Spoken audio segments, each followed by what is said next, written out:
Hey guys, it's Coach Edwards, lacrossegoalietips.com and lacrossegoalieuniversity.com. And I got an email that I discussed on our free teleseminar last week. I want to touch on it here because I'm getting more and more of these this year, which kind of surprised me. They're all in this kind of tone, so I'll read it to you. I'm going to change the name because I don't want this person to be upset or found out or whatever. But listen to this and you'll be surprised. So hello, Coach Edwards. I have this question, but first let me tell you a little bit about me. I'm 13 and I'm in 7th grade and I play on a lacrosse team that I'm supposed to be on because they need a goalie. Well, my high school's goalies are both going to be seniors next year when I'm in 8th grade. Because I play on an older team, most of my teammates know the high school players. So all of the high school players know about me and are excited for me to come there in 2 years because my team told them I'm good? Question mark. Here's the catch. When I went from U13 to U15, halfway through the season, I wasn't that good because I wasn't used to the different kinds of shots older girls have. Now I'm scared about going to my high school in 2 years and being really bad and being the reason my team stinks. Really? So what I'm asking is, how do I get to the next step where I need to be so I will be ready fast enough to play with all the seniors when I'm a freshman?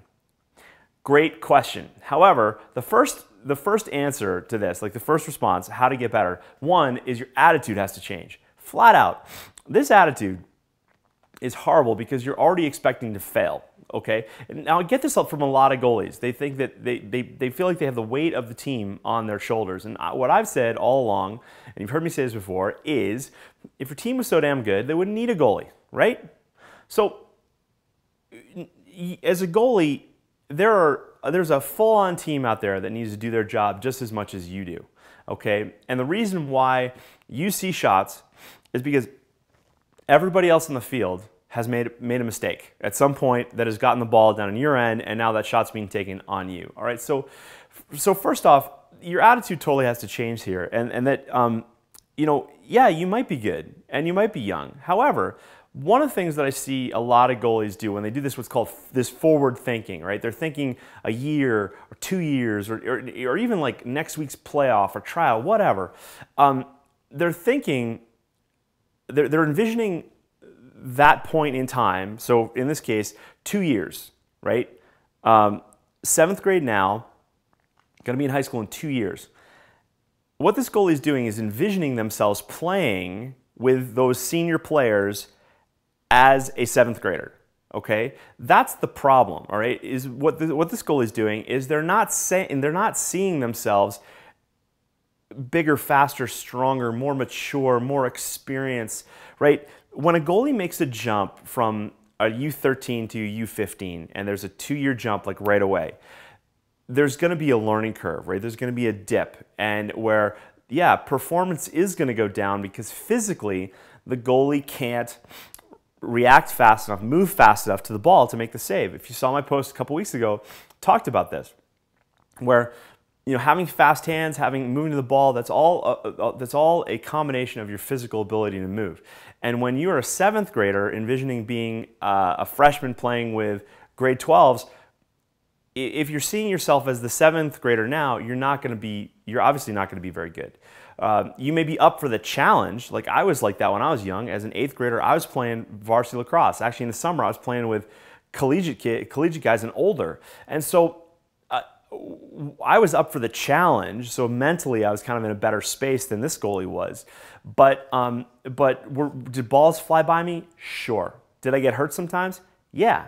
But I was well protected, and I had a good attitude, and I knew that I was going to improve. Because the goal is not to be good right now. The goal is to be good as you get older, right? That's when it's really going to matter. So first of all, saying, feeling really bad and being the reason my team stinks, get that out of your head now. And if you're a coach or you're a parent and you're hearing this and your goalie has any hint of this type of attitude, you got to nip it in the bud like right now, all right? It's just not allowed. There's no way to be successful, all right? There's no way to be successful with that type of attitude.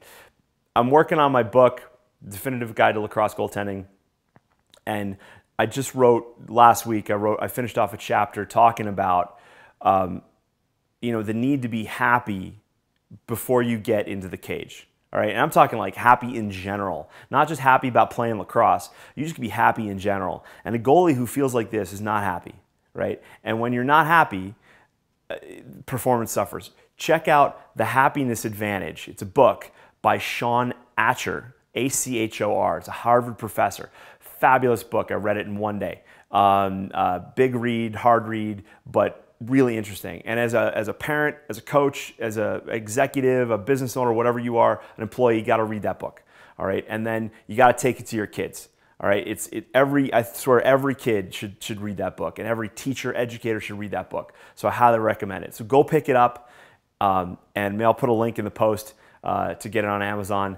But if you read that book and then go to your kids, especially as an athlete, especially as a goalie, you'll understand how important that is. So I appreciate the question, and I hope you appreciated my answer. If you did, leave me a comment below, shoot me an email, coach@lacrossegoalietips.com. Do me a favor, share it, pin it, like it, tweet it, post it, Google Plus it, all that good stuff. I'd appreciate it. And to all my Lacrosse Goalie University members, hello, thanks for watching, and I'll talk to you real soon. Cheers.